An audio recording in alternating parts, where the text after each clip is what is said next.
ఓం గం గణపతియే నమః యూట్యూబ్ ప్రేక్షకులకు నమస్కారం. ఈరోజు వివాహం కాక చాలామంది టెన్షన్ పడుతున్నారు.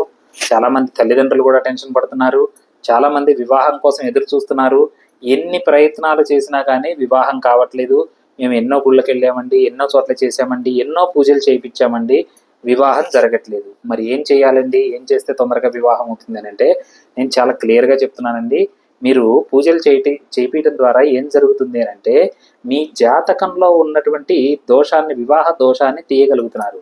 కానీ మీరు ఉండే ఇంట్లో పొరపాటున తెలిసి తెలవని వాస్తు దోషం ఉంటే ఆ వాస్తు దోషం వల్ల పిల్లల పెళ్ళిళ్ళు ఆగిపోవడానికి అవకాశం ఉంటుంది. మరి వాస్తు దోషం అని అంటే మరి దాన్ని ఎలా సరి చేసుకోవాలండి? ఏంటంటే వారి జాతకాన్ని కనుక మనం నిశ్చితంగా పరిశీలిస్తే ఎక్కడ మనకి దోషం ఉండేటువంటి అవకాశం ఉంది అనేది తెలుస్తుంది. కానీ ఇప్పుడు నేను ఇది అందరినీ దృష్టిలో పెట్టుకొని చేసేటువంటి వీడియో కాబట్టి నేను ఎక్కువగా ఏం చేస్తాను అంటే గురు శుక్రులను కన్సిడర్ చేస్తాను. వివాహం జరగటాల్లో ముఖ్యమైనటువంటి కారక గ్రహాలు ఏవి అంటే గురు శుక్రులేనండి.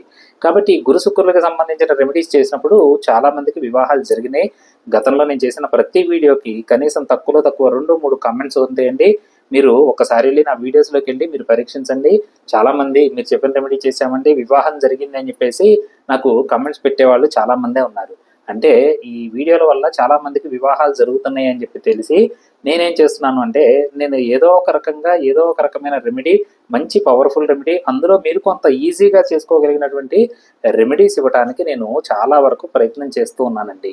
మరి ఈ వివాహం ఆలస్యం అవటం అనేది ఎవరిలో అవుతుంది ఏంటి అంటే నేను గతంలో కూడా చాలా చెప్పానండి. 80 నుండి 92 మధ్య పుట్టిన వాళ్ళకి వివాహ విషయంలో ఇబ్బందులు చాలా ఎక్కువగా ఉన్నాయి. అది ఎందుకు ఏంటంటే ఏం లేదంటే అప్పట్లో వచ్చినటువంటి కొన్ని గ్రహణాల కారణంగా వీళ్ళకి గురు శుక్ర బలాలు తగ్గిపోయినాయి. అందుకని చెప్పి వివాహం ఆలస్యమైందన్నా, వైవాహిక జీవితంలో ఇబ్బందులు ఉన్నాయి అన్నా వాళ్ళు 80 నుండి 92 మధ్యలో పుట్టిన వాళ్ళే అయి ఉంటారు.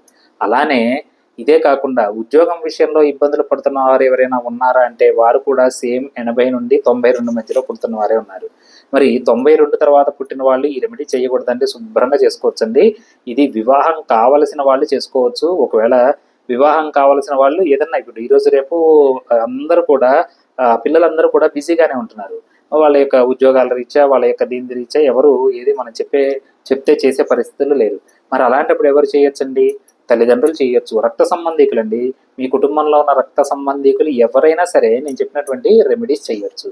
మరి అలా కాకుండా పిల్లలు ఒక చోట ఉంటామండి, మేము ఒక చోట ఉంటామండి, మీరు ఏదో వాస్తు అంటున్నారు, ఎలా చేయాలి ఏంటి?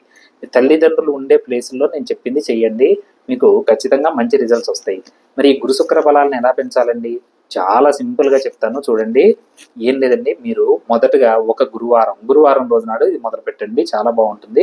ఇలా ఎన్ని వారాలు చేయాలి అని అంటే 9 వారాలు. మొదటి గురువారం రోజు నాడు మీరు ఏం చేస్తారు అని అంటే ముందుగానే బుధవారం రోజు నాడే మీరు ఏం చేస్తారు, ఒక బ్లూ కలర్ పేపర్, A4 సైజులో బ్లూ కలర్ పేపర్, అది ఎక్కడ దొరుకుతుంది? ఏదన్నా స్టేషనరీ షాప్లో, పుస్తకాలు అమ్మే షాపుల్లో మీకు బ్లూ కలర్ పేపర్ దొరుకుతుంది. ఒక పేపర్ తెచ్చిపెట్టుకోండి. అలానే ఒక లక్ష్మీదేవి ఫోటో కూడా తెచ్చిపెట్టుకోండి ఇంట్లో. నేను చెప్తాను ప్రొసీజర్ ఎలా అన్నది, అది ఫాలో అవ్వండి చాలు. అది ఏం చేయాలి అని అంటే మొదటి గురువారం రోజు నాడు ఉదయం పూట మీరు ఉదయం పూట చక్కగా ఈ బ్లూ కలర్ పేపర్ని మీరు ఉంటున్న ఇంట్లో ఉత్తరం గోడకి అతికించండి. బ్లూ కలర్ పేపర్, అది స్కై బ్లూనా, డార్క్ బ్లూనా, ఏ బ్లూ కలర్ అయినా పర్వాలేదండి. ఏదో ఒకటి మనకు బ్లూ కలర్ అయితే చాలు. ఆ బ్లూ కలర్ పేపర్ని ఉత్తరం గోడకి అతికించండి. అతికించిన తర్వాత మీకు ఏదైనా పూజ చేసే అలవాటు ఉంది, ఏవన్నీ ఉంటాయి. తర్వాత పూజ అంతా అయిపోయిన తర్వాత సహజంగా చాలామంది ఏం చేస్తాము అంటే తులసి కోటలో నీళ్లు పోస్తాము. ఈ నీళ్లు పోసేటప్పుడు ఇంత పసుపు ఆ నీళ్ళలో వేయండి. పూజ అంతా అయిపోయిన తర్వాత ఇంత పసుపు మీరు తులసి కోటలో ఏవైతే నీళ్లు పోస్తున్నారో ఆ నీళ్ళలో రాగి చెంబు తీసుకుంటే రాగి చెంబులో నీళ్లు పోయండి. ఒకవేళ పూజ అలవాటు లేని వాళ్ళు డైరెక్ట్గా రాగి చెంబులో కొన్ని నీళ్లు ఇంతే పసుపు వేయండి. ఈ పసుపు వేసి చక్కగా బయటికి వెళ్ళి ఓం సూర్యాయ నమః అనే మంత్రాన్ని ఒక 11 సార్లు చదవండి. ఓం సూర్యాయ నమః ఈ మంత్రాన్ని 11 సార్లు చదివి ఈ నీళ్ళని చక్కగా తులసి కోటలో పోయండి. అది ఒక గురువారం అయిపోయింది. నెక్స్ట్ మరి శుక్రవారం వస్తుంది. శుక్రవారం వచ్చినప్పుడు ఏం చేస్తారంటే శుక్రవారం రోజు నాడు ఇందాక మీరు బుధవారమే తెచ్చిపెట్టుకున్నటువంటి లక్ష్మీదేవి ఫోటో ఉంటుంది కదండి, ఈ లక్ష్మీదేవి ఫోటోని ఆగ్నేయం దేనికంటే శుక్రుడు బలం పెరగాలంటే మనకి ఆగ్నేయం బాగుండాలండి. ఆగ్నేయం సరిగా లేని వాళ్ళకి సుఖ సంతోషాలు ఉండవచ్చాలండి. దేనికంటే శుక్రుడు బలహీనపడిపోతాడు. ఆగ్నేయం సరిగా లేని వాళ్ళు చాలా మందికి వాళ్ళకి సుఖము సంతోషం అన్నది లభించదు. ఈ లభించాలి అని అంటే మీరు ఉంటున్న ఇంట్లో ఆగ్నేయం బాగుండాలి. మరి శుక్రుడు బలం ఎలా పెంచాలి ఏంటంటే సింపుల్ రెమెడీస్తో చెప్పాలి అని అంటే ఏం చేయాలి అని అంటే మీరు ఒక లక్ష్మీదేవి ఫోటో తెచ్చి మీరు ఉంటున్న ఇంట్లోనే తూర్పు ఆగ్నేయం వైపుగా, అంటే లక్ష్మీదేవి ఫేస్ మీకు ఎప్పుడు కూడా పడమర చూస్తున్నట్టుగా మీరు మీ ఇంట్లో ఉన్న ఆగ్నేయం మూల పెట్టండి. మరి అక్కడ కిచెన్ ఉంటుందండి, మేము రకరకాల పదార్థాలు వండుతున్నాము, మరి ఏమన్నా ఎంగిలి అవి పడుతుంటాయి అని చెప్పేసి అంటే అలా. అందుకనే దానికి ఎప్పుడు ఎక్కడ దిగించాలి అని అంటే ఎంత వీరుంటే కిచెన్లో అంత పైకి మీరు అతికిచ్చేయండి. ఎంత వీరుంటే సుమారుగా 5 అడుగులు 6 అడుగుల పైన మీరు లక్ష్మీదేవి ఫోటో పెట్టండి. ఎంత సైజు పెట్టాలండి? చిన్నది A4 సైజు మీరు పెట్టినా కానీ సరిపోతుందండి. ఈ A4 సైజు లక్ష్మీదేవి ఫోటో ఆ ఆగ్నేయంలో పెట్టిన తర్వాత సేమ్ శుక్రవారం రోజు నాడు కూడా మీ పూజ అయిపోయిన తర్వాత ఆ రాగి చెంబు నీళ్ళు ఏవైతే మీరు ఆ తులసి కోటలో పోయాలనుకుంటున్నారో ఆ నీళ్ళలో, లేదు పూజ అలవాటు లేని వాళ్ళు ఒక రాగి చెంబులో నీళ్లు పోసి, మనం సెంట్ అంటాం కదా, సెంటు అత్తరు అని అంటాం, ఈ సెంట్ కానీ అత్తరు కానీ ఒక్కటే డ్రాపు ఆ రాగి చెంబులో వేసి సేమ్ నిన్నటి మంత్రం ఏదైతే చదివారో ఓం సూర్యాయ నమః అనే మంత్రాన్ని 11 సార్లు చదివి ఆ తులసి కోటలో పోసేయండి. మళ్ళీ గురువారం వస్తుంది. గురువారం రోజు నాడు మీరు ఏ పేపర్లు ఏది అతికించాల్సిన పని లేదు. పసుపు నీళ్లు రాగి చెంబులో వేయటము, ఓం సూర్యాయ నమః అనే మంత్రం చదువుకోవటము, తులసి కోటలో పోయటము. శుక్రవారం వస్తుంది. సేమ్ సెంట్ కొంత మీరు ఆ రాగి చెంబులో నీళ్ళల్లో వేయటము, ఓం సూర్యాయ నమః అనే మంత్రాన్ని చదువుకోవటము, తులసి కోటలో పోయటం.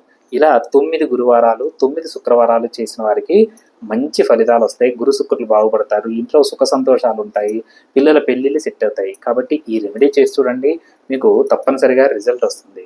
పైగా నా వీడియోస్ అందరూ చూస్తున్నారండి, కానీ నేను ప్రత్యేకంగా మరీ చెప్తున్నాను, సబ్స్క్రైబ్ చేసుకోవట్లేదు. అందరూ చూస్తున్నారు, చాలామంది షేర్స్ కూడా చేస్తున్నారు, కానీ సబ్స్క్రైబ్ చేసుకోండి, షేర్ చేసుకోండి. మీకు నచ్చింది నేను చెప్పిన వీడియో అంటే ఇమీడియట్గా ఒక లైక్ కొట్టండి. దాని తర్వాత ఇంతకన్నా మంచి ముహూర్తం, ఇప్పుడు మీరు వీడియో ఏదైతే చూస్తున్నారో ఇంతకన్నా మంచి ముహూర్తం ఇంకోటి ఉండదు. కాబట్టి ఇమీడియట్గా సబ్స్క్రైబ్ చేసుకోండి. ఇలా చేసినందువల్ల మీకు 9 వారాలు చేసిన తర్వాత రిజల్ట్ రాలేదు, మీరు 10వ వారం చేయక్కర్లేదండి. 9 వారాలు చేసినటువంటి ప్రభావం ఏదైతే ఉందో దానివల్ల ఇంకొన్ని రోజుల్లో అయినా సరే వివాహం ఖచ్చితంగా సెట్ అవుతుందండి.